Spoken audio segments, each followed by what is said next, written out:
This is 91.3 FM, WCW in Worcester, Massachusetts, the Dr.Chris Radio of Horror program. If you're not catching us on 91.3 FM, then hopefully you're catching us on our VidMe or YouTube channel. And tonight on the show, we have all the way from across the country, writer, director, producer Cassandra Sechler on the show with us, who will be talking with us about Tearful Surrender and many other amazing horror projects that she's working on. Thank you for coming on the show with us, Cassandra.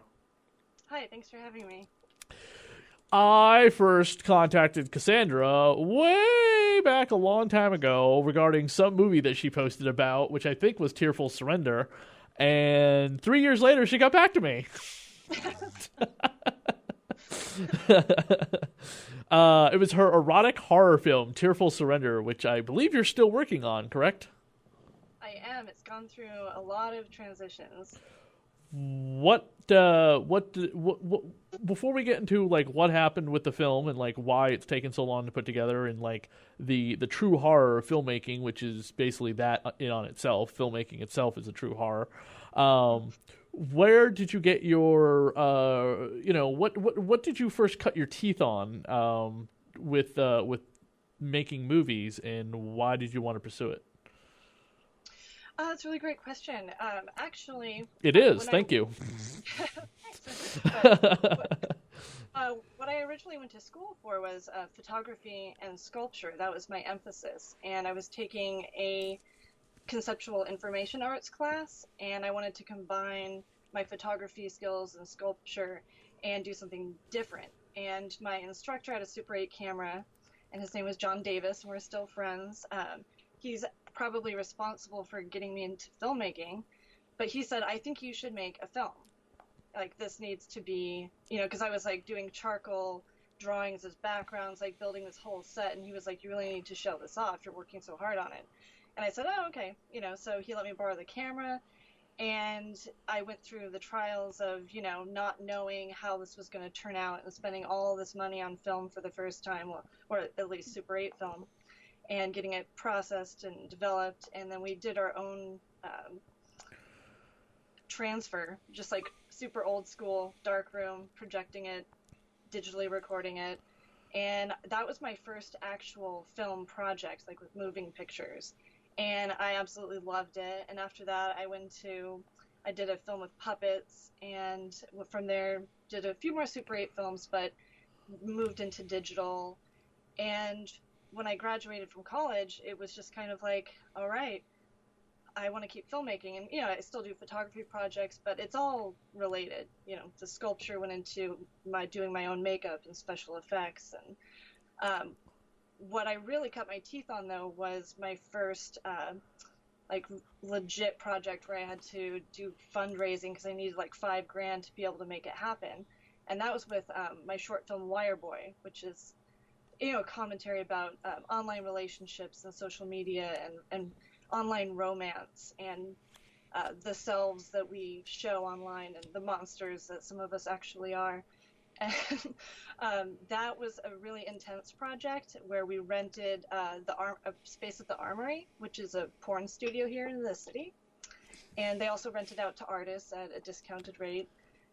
But it still wasn't cheap, and that was the most elaborate makeup, set design, and I had to deal with a production facility where it was like, okay, you got 10 hours and out, or you have to pay for the studio for another day, and it's like, okay, no, we got to do this in 10 hours, and I learned a lot from that experience, and it really just made me love video art and filmmaking even more, and so it's put me to where I am now, which is learning about putting together, production timetables and all those things that when you're doing DIY film, you're not, and you're doing things by yourself or with still life, and you are kind of thrown into a world of working with people who have agents and all these things. You're like, oh, okay, all right, this is different. I like it. Why did you rent out a porn studio, of all studios to rent out? Well, a lot of the studios Did here... it come easily? Oh! Yeah, it did. You missed the joke I just said. Never mind. I got it. Okay. No, Sorry, I couldn't help myself. I had been looking for studios online, and they were all pretty comparable in price, but more just photography studios, very white, oh, here's a green screen, here's a, this and that, and it wasn't quite, it didn't have the grit I wanted. And because there was nudity involved in the film, Oh my. it was like I wanted these men naked and covered in grime, and it was very important that, they were naked.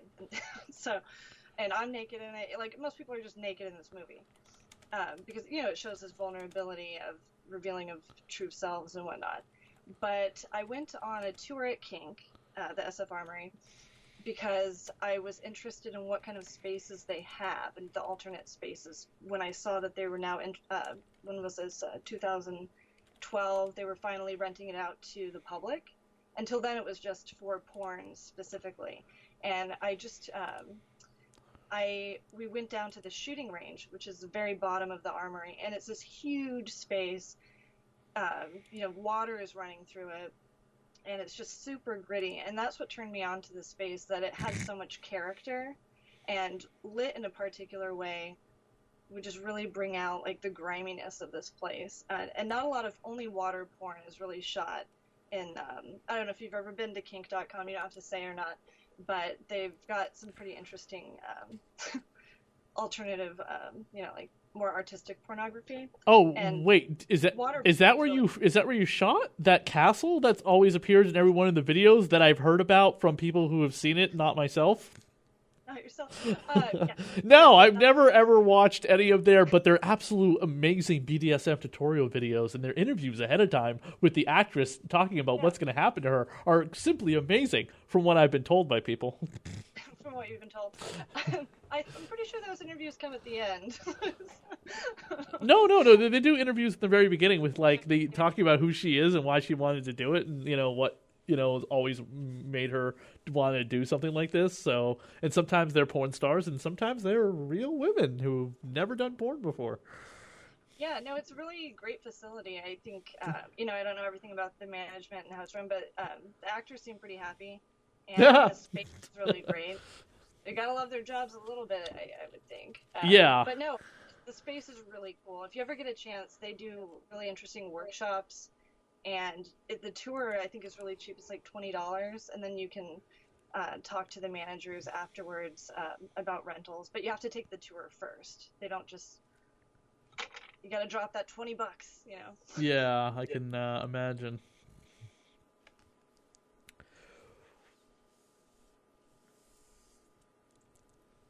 Hold on one second. Yeah.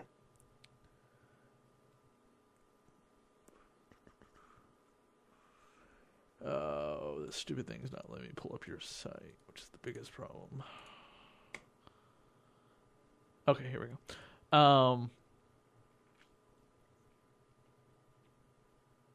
How much of this have you written, produced, and directed yourself, and like been in your own projects?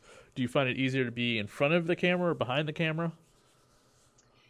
Oh wow, I've at this point made about 11 or 12 short films, most of which were written and directed by me. Some of which I was the assistant director, or assistant editor or actor. I prefer being behind the camera. It depends what it is. Like, for example, in Elliot, which my film partner, it's his film, but I'm the AD and key makeup artist and actor. I wanted that role. There's this role of basically this kind of melted person, and first of all, I'm doing the makeup, but I was like, no, I need to be this person. First of all, it's a very low budget film, and I know I can handle the struggles of what it's like to be in that costume for a long shoot day and not get paid. And I'm fine with that. Like, pour on that makeup, and I knew the design would be complicated, it would be a heavy costume. So if I get to be in monster makeup, I like being in front of the camera, but for the most part, I feel like I have more control, especially if I'm the director for the scene. I'd much rather be behind the camera and be able to assist everyone and direct, like do that particular job. Although I have, in Wireboy, I was the actress in it and the director, and it was and it was nice, but at the end of the day, I was like, I would have liked to have been able to see what my camera operators were doing and what was going on at the other end of the set. But I definitely love, if I get to wear wild character makeup, I do love acting, but if I have to be cute or something, I just can't do it. And I'm definitely more of a fan of getting my hands dirty on the set and not having to remember lines and things. Like, it's definitely not my milieu to act, but I've had a lot of fun doing it in other people's projects. I try not to Shakespeare my own projects. Like, when it comes to things like casting, do you find that to be one of your biggest struggles, or is it getting the crew together? Which happens to be better or worse? I think it kind of depends on the project. For example, with Tearful Surrender, for a while it was difficult to find the main actress to play the sea siren, because there's just some people are really uncomfortable with nudity, even if they've done nude modeling, if it's like their first video work, and they have to be fully naked for most of the film, or there's an implied orgy scene at the end, and I don't want to give anything away, but there's like. What? Wait, there's nudity in this movie? I cannot tell from the poster. You can't tell that. Might be an important aspect of the film. It is, definitely for the main character, but it was very difficult. The casting process, I definitely see why people get paid to do this as a one-job thing, because, it's like you're looking for a very specific, height or look, and, this person has to have a very specific gaze and power to them. And a lot of people, were either interested, or like with your project, it's like, you get 20 applicants and then they don't respond to you. Like they clam up or whatever their deal is, they don't get back to you, and you're like, I thought you were interested. If you're really interested, you need to talk to me. But it did take a while, but I did enjoy it, and I still have a few more roles to cast. But these people that ghost me, I keep the emails that have been ghosted and I blacklist them. So if I ever hear their name come up, I'm like, hold on a second, that sounds familiar. Yeah, don't hire them. They don't fucking respond to any emails. So someone's like, that's a little bit unprofessional, but at the same time, you're actually doing someone a favor for not casting somebody who decides to ghost on an email after the initial response. I'm like, yes. Yeah, I always think it's strange when people drop off the face of the planet. Yep, don't do that to me. I will fucking blacklist you like you wouldn't believe. It's just like, how unprofessional can you possibly be to just not respond back? I'm not interested. I'm too busy. It's not something for me. Yeah. A couple actresses that I really got into with it, fantastic. Most of them have been the materials okay, With Tearful Surrender, these three, where does this idea come from? Because the only thing I know about it so far is like, this is your erotic horror movie, right? Yes. Okay, so you've got these three very pornographic looking women that look like, like, basically they look like, supermodels on this poster, with the tentacles wrapping around them and their eyes glowing out with green. What is like the plot line of this movie, and like what is this poster trying to represent about your inner psyche? Yeah, well, a lot of hentai being watched as a young girl, I can tell. That's what it looks like. You were watching La Blue Girl one day and was just like, I want to do something like this. Girls and tentacles. I want girls and I want tentacles. Let's throw a few skulls in there. No, but Tearful Surrender, if you don't mind, do you want me to talk a little bit about the process and what it started as? It didn't start as La Blue Girl? Okay, go on.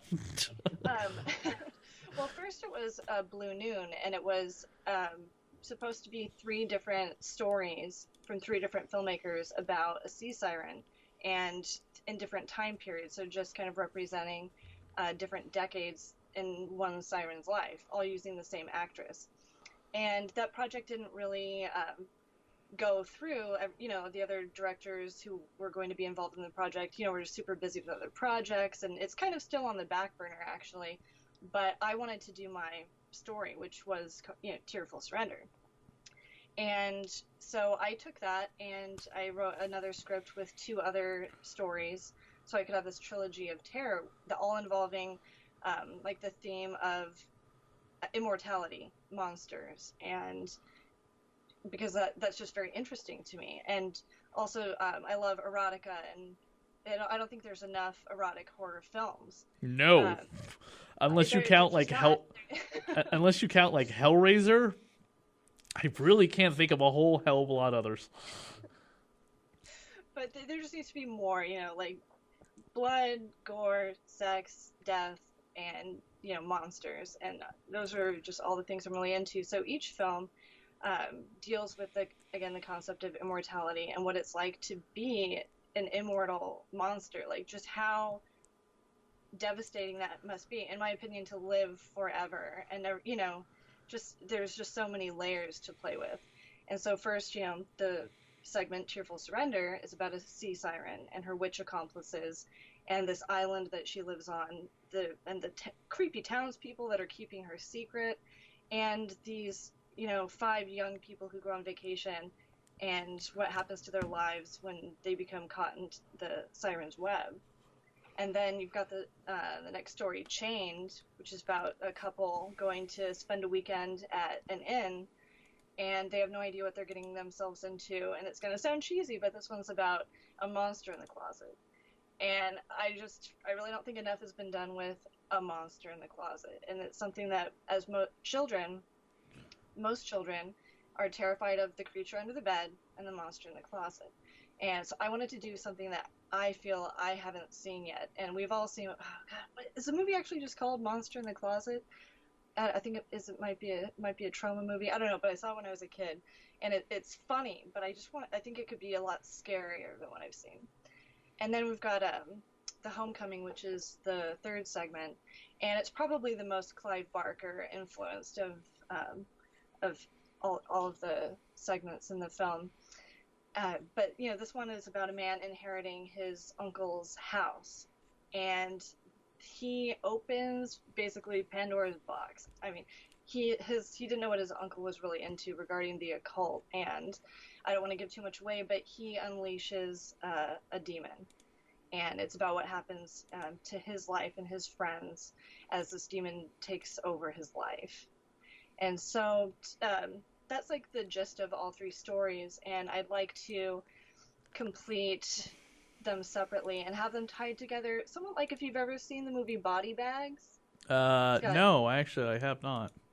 It's pretty funny. It's got Toby Hooper is one of the directors. I believe it was I might be wrong on this, it's been a while, but an HBO special. But there were 3 different short horror stories, and they ended up being all put together with John Carpenter as the horror host in Body Bags. I recommend the movie if you want to laugh and you want to watch some fun like horror shorts. Body Bags is a good time. And definitely I'd like to do something similar with Tearful Surrender with like not necessarily a horror host, but have them tied together in a really fun creeptastic way. And I'm like, I think I answered your question. I'm just rambling now about the segments. Where does like the image from the poster come into play? Thank you. That's with tentacles and naked women, which is like, as I posted in my comments, and I will read on the air on my show, everything about this image is awesome and all the wrong reasons and all the best. It combines my 2 favorite things, naked women's and tentacles, and I'm okay with that. Your response is, cheers to that, it's good to like bad things. It touches that part of my brain and explores those things I can only talk about with the right kind of woman. This is not like first date material you bring up to a girl, whatever, who's like not into horror movies. You'd be like, hey, you know what I'm into? Yeah, it might be a deal breaker, but I think you gotta present those deal breakers right off the bat. I think like that should be like the first thing in your profile is like, ladies, I'm gonna let you know right now, I'm into BDSM, comic books, Transformers, and tentacle hentai. Mothers, lock up your daughters. Just so you know, I'm really into blood, boobs, and tentacles. If you can sit through an entire episode of La Blue Girl with me. I keep referencing La Blue Girl for anyone who's not familiar with it. Go look it up. I'm not going to describe it in any other way that might get me banned from YouTube. But yeah, go look it up. And then also look maybe Bible Black, because I really adore that too. But there was a movie that came out a couple years ago you might have seen. Jesus Christ. It sits on my freaking DVD shelf. I absolutely love it. I can't remember the name of it, but it's about a guy whose mother dies of cancer, and he gets into a fight, and he runs away to Europe to avoid prosecution from the police. And while he's there, he's working for like a baker or a farmer, and he meets this like exorbitantly beautiful, exotic woman who at night transforms into this like tentacle Cthulhu-like monster and kills people badly. And when she's with him, she's like this normal, like unbelievably smoking hot woman. And then one day, like, you know, he's tired of her like constantly disappearing. He decides to follow her home, and like he busts in on her like halfway transformed, and she is a like hideous mess because she's half transformed from human to this tentacle monster. I think I need to see that. I can't remember the name of it. I think I almost want to say it's called Beauty or something. God, I cannot remember the name of it. It's driving me crazy. Definitely send me a message later, because I would like to rent When I get home, I will message you, because I will have it sitting there on my shelf. I think it when it came out, everyone was like, why wasn't this in theaters? This movie is amazing. And it's like, because the average audience could not handle this movie. Are you kidding? This is about a guy who falls in love with a hot-looking Ursula. Which, if they do The Little Mermaid, everyone has been like cast like saying like mentioning like who should play Ursula, because they're doing The Little Mermaid or whatever. And it's like Ursula will probably be like a CGI character, but with like it should be like this certain actor's voice, not a woman. It's this male's voice or whatever, who can do like a female baritone very well. Which is the type of actress or actor you would need to play Ursula in a live-action Little Mermaid movie. Yeah, I think so. Yeah, which I think they've cast The Little Mermaid? I'm not really sure. I know it's coming or whatever, but I do know once that live-action Ursula has shown up, it's going to be unbelievable, like, the amount of deviant fan art out there.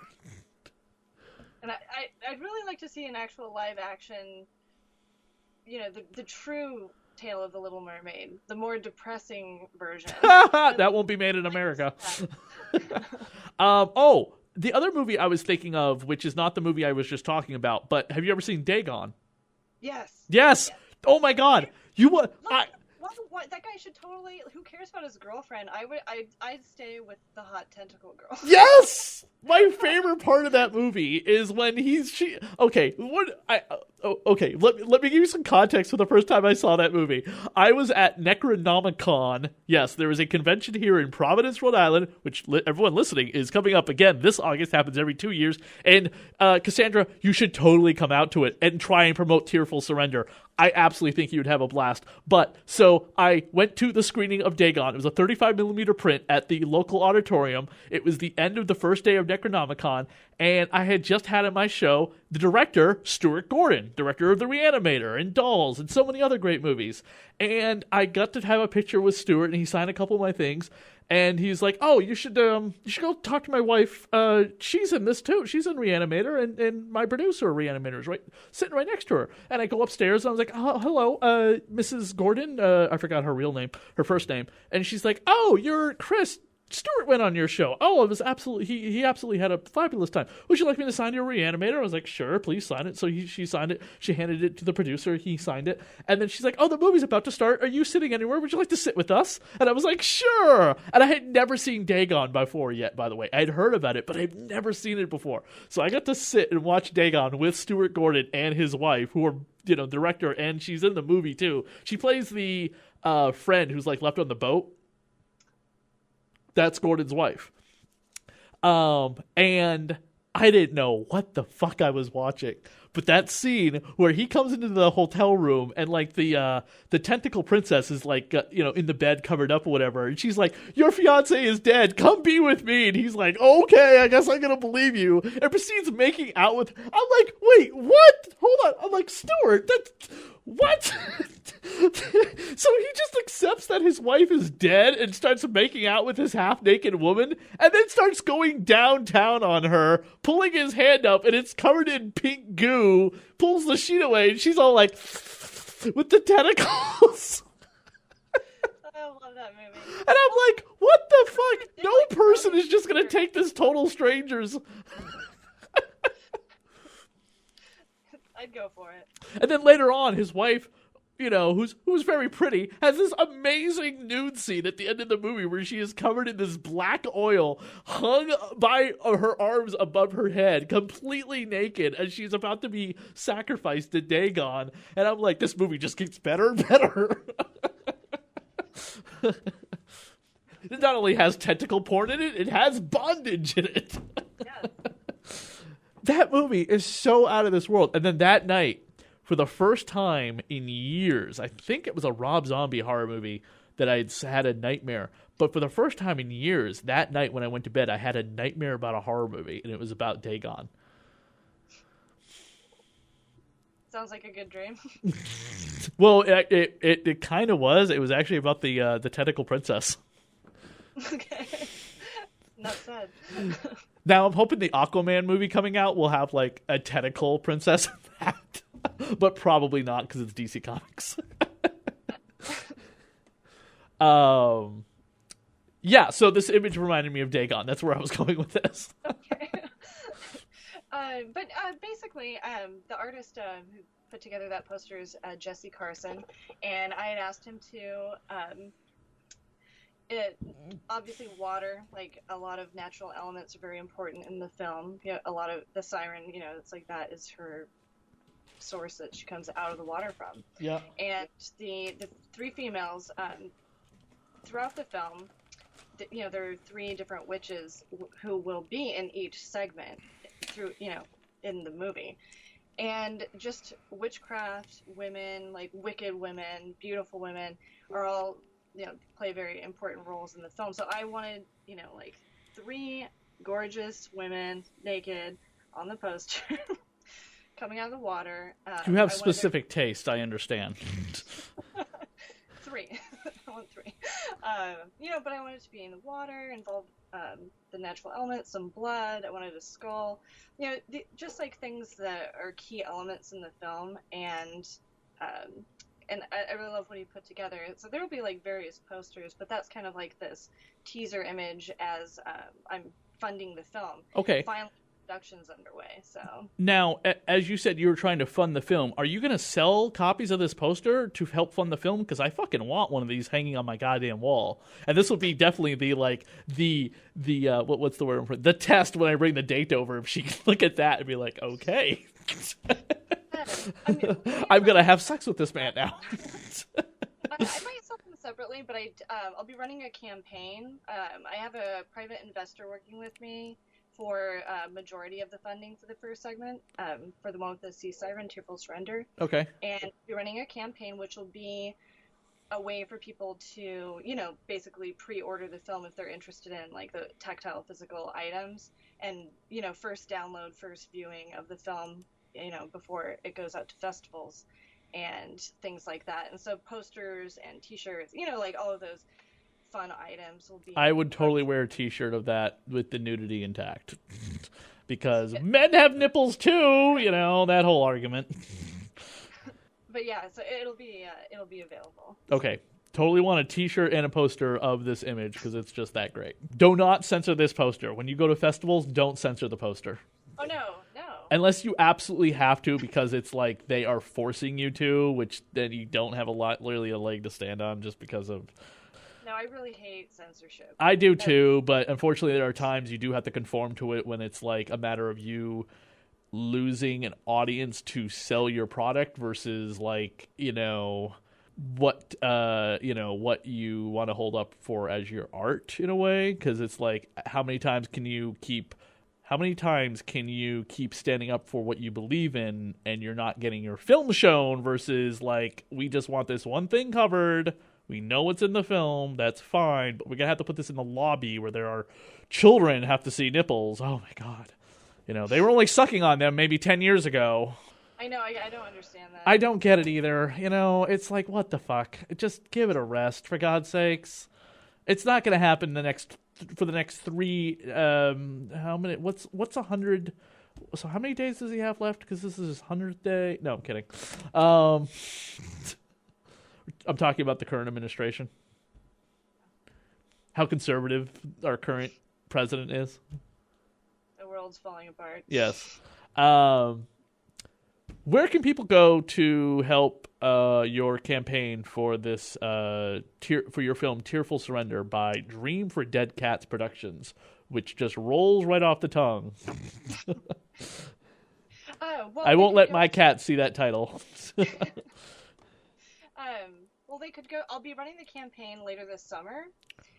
But in the meantime, dreamsfordeadcats.com would be the place to go, or tearfulsurrender.com. But Dreams for Dead Cats, we are fiscally sponsored. Did you say you're fiscally sponsored? Is that what you just said? Fiscally. Fiscally, okay. So if people wanted to go to the donate section on the website, it's actually tax deductible for them to donate to our production company. So that, and any funds that go into that are, all for our film funding. So in the meantime, prior to running the campaign, that would be how they could help, because, well, not only does it help them, come the tax time, but for us, it all goes towards our current project, which in this case would be Tearful Surrender. Fantastic. Well, I do hope it has the much great success as when you have the money, and even if you don't have the money. This was one of the projects that I had commented on, saying that I would love to help in whatever capacity I can, being on the other side of the country, to help work on with possibly like maybe sound editing or something, just because of the idea of a erotic horror sounded appeasing even before I even knew what it was about. And after seeing this poster, I'm like, oh, good God, I want to work on this. Yes, if you want help with some Foley work or something. If you need like a male victim to be killed by a completely naked, beautiful-looking tentacle woman, by all means, I will sacrifice myself for the greater good of art. I'll keep you in mind for that. It's like I'm being sacrificed in my own vampire rom-com, so I'm going to be like one of the male victims to the female vampire, just so I have the chance to make out with a beautiful woman on screen. I mean, I'm sacrificing myself for my own art. So gotta do what you gotta do. I gotta do what I gotta do. I gotta step up and be my own stuntman to make out with a beautiful woman on screen. Then, by God, I will do it. Take the hit. Yeah, it's a dirty, rotten job, but someone's gonna make out with her.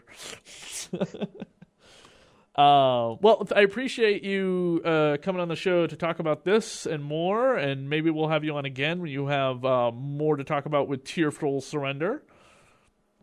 Definitely. Thank you so much for having me on the show.